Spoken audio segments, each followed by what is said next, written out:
a day? Do you need to keep steering? And how do they behave when you actually make the blades? So that's the biggest challenge in terms of upscaling. Maybe I want to go to my last slide. This is actually part of research that has been published already. I hope you understand. I can't tell you in detail what we're doing because our market is very competitive. We have a lot of competitors, so we want to protect our interests. But this is something I can share with you what Vestas has done, and that was stealth blades.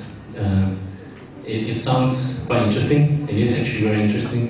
And the reason why we did this is because often people want to erect a turbine near an airport, and once you do that, the airport will scream because you interfere with the radar. The radar signals will be jammed, and it will actually interfere.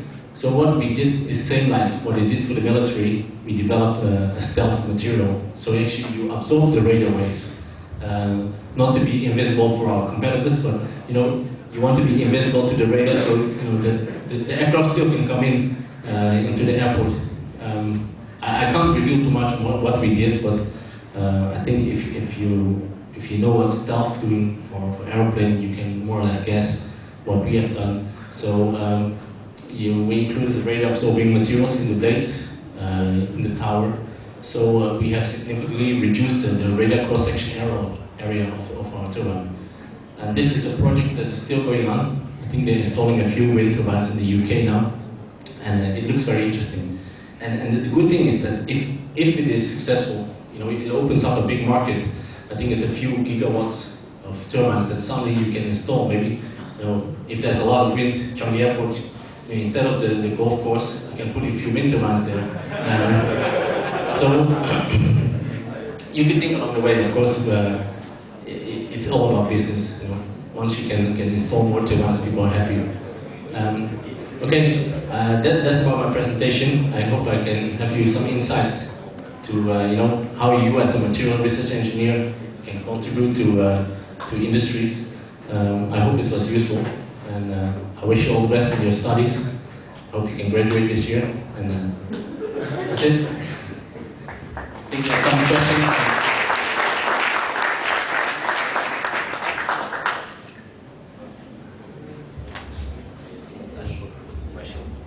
Thank you, Mr. Waterson. We will now initiate a question and answer session. So if anyone has any questions, please make your way down to the mic. Yes.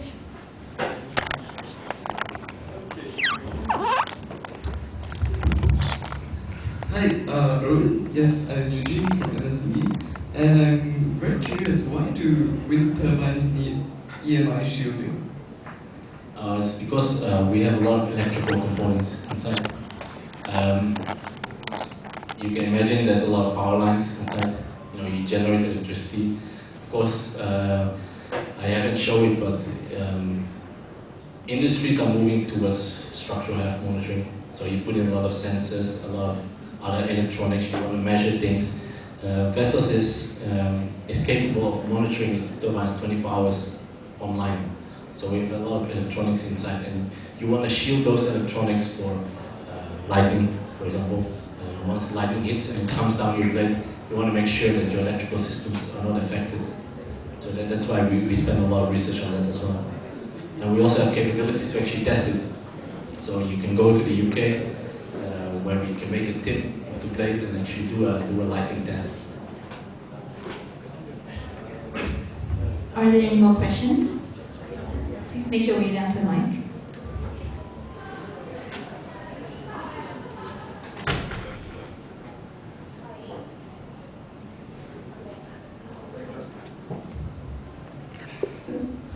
Hi, I would like to know that NTU actually has students from different nationalities. So do you think that because they are studying with people from such diverse nationalities and diverse customs, does this experience give them an edge over people who have not been exposed to such a diverse race? Yeah, it's fine, because I think maybe 99% of the people who joined in Singapore, they didn't know wind industry as well. I mean, say for myself, I was not exposed to the wind industry, and I don't think it's important when you join a research company. It's important once you join, you get to know the product, but to enter the company is not important. It's important that you know your area of expertise, that you know your technologies, and that you know how to do research. Once you know that, you can apply it to wind energy. If you know how to apply wind energy, I'm sure you can apply it to aerospace, you can apply it to automotive. That's the most important. And do you think that because they are studying and living with people, like people of different nationalities are living together in NTU, so do you think that when they go in a workspace, in a work environment, does this help them communicate better, this kind of an exposure? I think so. I mean, if you know how to deal with different cultures, it makes it much easier if you go into a company. Like I say, in Europe, they're mostly exposed to just their own culture, and they think that's the right culture. Whereas, people from Asia might work differently. So, if you're exposed to different cultures, definitely it will help. Thank you. Okay. Do we have any more questions?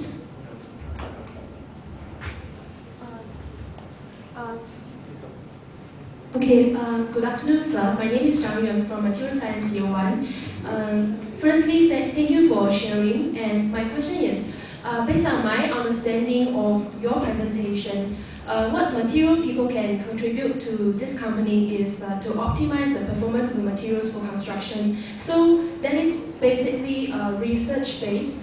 Could you please elaborate more on the other departments of your company, like marketing or customer servicing? It's quite difficult because I'm not working in those companies. So, which other departments? We have a lot of departments. Like how if I want to join as a marketing people, Yeah. so how actually can my understanding of material science can help me do this better than other people? Okay, maybe you could recommend on. I mean, I can imagine that if you go into like product management and you have an understanding of material science, you could steer them in a certain direction of future products that we should use. If you have a knowledge of that material science, you could make the roadmap, for example, for our future products. But to be honest, I don't have much visibility on what my marketing department is doing. So we're purely focused on the research. Okay, thank you. Okay. Do we have any more questions? Good afternoon, sir.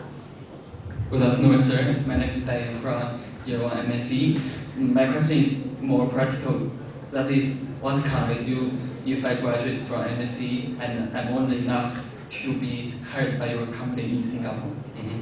Actually, we have hired people from MSc before. That was like 2 years ago, undergraduates. One from MSc, and I think one from MAE, one from EEE. So we hire them, and I think you have to be realistic as well. I mean, when you come out of as undergraduate, your knowledge is pretty limited. So I think you have to learn on the job. So mostly we do a lot of mentoring of the undergraduates when they come in. But you have the basic knowledge, and I think that's the most important. You know how to do research, and then from there you can progress very fast. So it means that if we stay in Singapore in your company, it's most like a research-based company. Yes, we are research-based. Thank you. Okay. I mean, maybe if I can share you more details. Actually, is that we're finalizing. We haven't confirmed yet, but we're talking to MSc to most likely set up a lab here in NTU. So probably during the year you will see us coming to the campus, most likely, where if plans work out, I can't give you confirmation yet, but most likely we're going to hire PhD students who can work in the lab and then on wind energy topics. Thank you. Okay.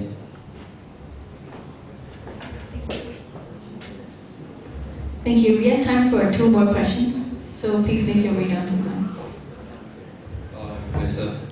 Can you share with us more of the working environment? You talked about research as well as conferences with people all the way at the other side of the globe. So what is the general working environment that you're actually exposed to on a day-to-day basis? Okay, it's a good question. It's actually a mixture between internal research as well as external. the way we do our research is called open innovation. So what we're trying to do is to work with universities, with research institutes in Asia. For us it's Asia, for our counterparts in Europe it's Europe. So we have agreements with NTU, NUS, A-STAR, as well as Tsinghua University. We work with CSIRO in Australia, CRC, and some universities in Japan. So if we have we have scouted for a technology which looks promising, we set up a research project with them, which we then manage from Singapore. That's mostly our external research. For our internal research, we have our own labs, so you can go down to our own labs and do your actual research, like you're doing it here in Singapore. If you work cross sites, you mostly do a specific part of the project, and you update regularly with your counterparts, for example, in the UK, in DK, Denmark, or in the US. So you have a lot of teleconferencing to discuss results, to discuss progress. So that's mainly the work.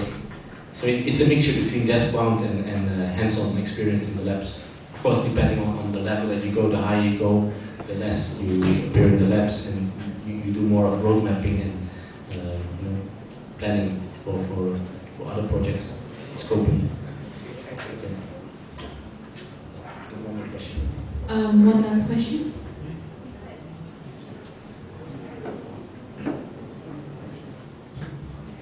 I wish to ask, is there any chance to do IA with the company? There is, yes. We have certain IA students. I'm not the right person who's handling IA, but I see IA students in our office. Also FYP students we have, mostly from NTU I noticed. So I'm sure they know to find a way to us. So yes, we have, and I think we have even one PhD in our company. So. Is it hard to get into the company? Actually, what's the intake like? You mentioned like one from MCs like after school and one 2 years ago. So I was like wondering like what's the intake? Intake all depends on the market. If you look at a company, it goes up and down, and sometimes they have less positions, sometimes they have more positions. So once positions are filled, mostly it takes a while before they hire again. But overall, we are now about 120 people in the office, spread over road systems department as well as electrical. And the plans are that over a few years it needs to go to 250. So we still have expansion plans. But it all depends on the needs of the company, whether they need materials engineers or do they need simulation engineers or do they need electronics. That all depends on the time. Thank you for your questions. If you have any more questions, you can ask during the networking sessions later on. Thank you, Mr. Waterson. To show our appreciation, I would like to invite Vice President of MSc Club, Ms. Telly Harawati, to present a token of appreciation.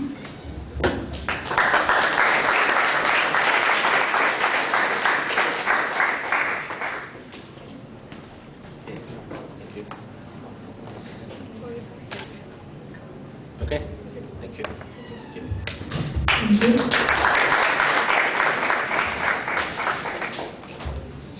I would next like to invite Dr. Leong Kam Chu, Program Manager, University Research Program from Global Foundries. Global Foundries is the world's first full-service semiconductor foundry with a global manufacturing and technology footprint. Global Foundries is also our main sponsor for MSc Edu Week 2011. Dr. Leong, please. A very good afternoon, everyone. Have you guys had your lunch already? Yes, Must be very tired, right? Yes? Who has seen me in my previous talk?